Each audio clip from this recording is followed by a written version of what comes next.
आषाढी एकादशी निमित्त जुने विठ्ठल रुक्मिणी मंदिरात काकडा आरती, जलदुग्धधारा अभिषेक, अखंड नामस्मरण आणि संत गजानन महाराजांच्या पारायणाची सांगता भक्तिमय वातावरणात पार पडली।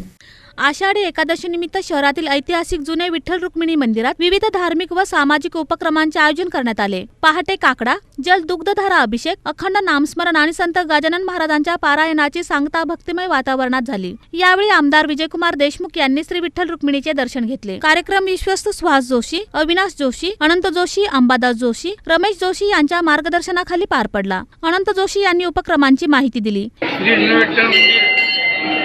भाविकांचं मंदिर 700 वर्षापासून हे मंदिर प्रसिद्ध असून आमच्या मंदिरात आषाढी एकादशी निमित्त विविध कार्यक्रम राबवले जातात आणि दरवर्षी आषाढी एकादशी निमित्त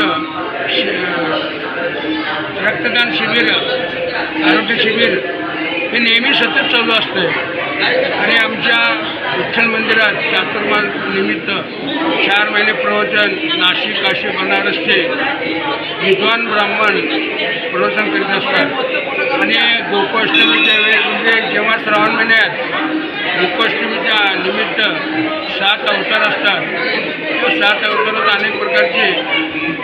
अनेक भाविक लोक गर्दी असते आणि आमच्या विठ्ठल मंदिरात एक परंपरा आहे आणि पूर्वीपासून हे आम्ही कार्यक्रम जतन करत आलो। यावेळी माजी सभागृह नेते शिवानंद पाटील आणि नगरसेवक अमर पुदाले उपस्थित होते।